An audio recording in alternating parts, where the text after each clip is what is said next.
পর্যন্ত আমরা যে ঐক্যবদ্ধ, আমরা যে একটি পরিবার, আমরা যে আত্মার আত্মীয়, আমরা এই 22 তারিখে প্রমাণ করবো। আমি বিশ্বাস করি 22 তারিখে আপনারা দেখেন প্রত্যেকটি কাজে কিন্তু দক্ষিণ সফল হয়েছে। আপনারা দেখেন, আপনারা অক্লান্ত পরিশ্রমের মধ্যে দিয়ে আমি কিন্তু কর্মসূচি দিতে পারি, সংগঠনের কেন্দ্রীয় মহানগরের নেতৃবৃন্দ কর্মসূচি দিতে পারে, এগুলো কিন্তু সফল করতে হয় ওয়ার্ডের সভাপতি সাধারণ। পাশাপাশি আমরা বারবারই যে কোনো কর্মসূচি দিয়েছি, ওয়ার্ড সভাপতি সাধারণ সম্পাদক আপনারা সর্বোচ্চ ত্যাগ স্বীকার করে কিন্তু আপনাদের সেরাটুকু দিয়ে কিন্তু আপনারা সমস্ত কর্মসূচি পালন করেন। আমি বিশ্বাস করি প্রত্যেকটি নেতা কর্মী শেখ হাসিনাকে যেমন ভালোবাসেন, তেমনি ভাবে এই সংগঠন আওয়ামী যুবলীগ ঢাকা মহানগরকে তেমনি ভাবে ভালোবাসেন। আমরা প্রত্যেকটি মহানগরের নেতৃবৃন্দ কিন্তু আমরা রাষ্ট্রনায়ক শেখ হাসিনাকে ভালোবাসি, আমাদের প্রাণপ্রিয় সংগঠনের চেয়ারম্যানকে ভালোবাসি।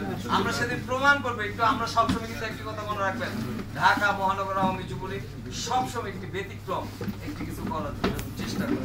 একটি কথা বলি, শুধু মাঠে ছিলাম আমরা রাষ্ট্রনায়ক শেখ হাসিনা যে কোনো কর্মসূচি সফল করার জন্য, আমরা কিন্তু মহানগরের নেতৃত্বে আমরা কিন্তু আপনাদের সাথে নিয়ে কিন্তু আমরা যে বসেছি, বসার ফল এখনো কিন্তু আপনারা পান। এই যে বসেছি, এই বসার ধারের কাছে কিন্তু কোনো সংগঠন নেই, এইটাই একটা সময়। আর সেই দিনের কর্মসূচি থাকবে একটু ব্যতিক্রম, বসা আর দাঁড়ানো। সেই দিন আমাদের 1 ঘন্টার কর্মসূচি সর্বোচ্চ দাঁড়ানো। দাঁড়ানোটা কি হবে? এই যে মহানগর যে লাইনটা ধরেছে, এই হলো দাঁড়ানো। তারপরে একটি লাইন হবে, এই হলো দাঁড়ানো। ওয়ার্ড প্রেসিডেন্ট সেক্রেটারি ফাঁক ফাঁক করে, মানে আপনার শরীরের লগে জায়গাতে থাকে না, এবং সেই শৃঙ্খলাটা হবে সেনাবাহিনীর যে লাইন থাকে সেই লাইনের মতো। আমরা চিরচারিত আমরা আমাদের উল্লাস প্রকাশ করবো কিভাবে? আমরা আমাদের অভিনন্দন ওমর ফারুক চৌধুরীকে জানাবো কিভাবে? আমরা নেত্রীর কাছে আমাদের কর্মীদের সালাম জানাবো কিভাবে? সেদিনের পরিকল্পনা আমরা কিন্তু পরিকল্পনা দেব।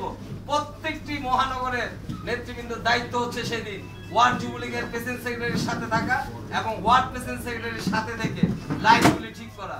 স্টেজে শুধু আমি চেষ্টা করব, শুধু স্টেজে একটি সময় শুধু ওমর ফারুক চৌধুরী থাকবে, আর আমরা সবাই চেষ্টা করব আমরা নিচে থাকবো। কথাটা মনে রাখতে হবে বারবার। আমরা কিন্তু এই যে আপনারা অনেক টাকা, ওয়ার্ড প্রেসিডেন্ট সেক্রেটারি অনেক টাকা খরচ করে, অনেক এখানে যারা মিছিল আনেন এখনো পদ নাই, তারা অনেক টাকা খরচ করে কিন্তু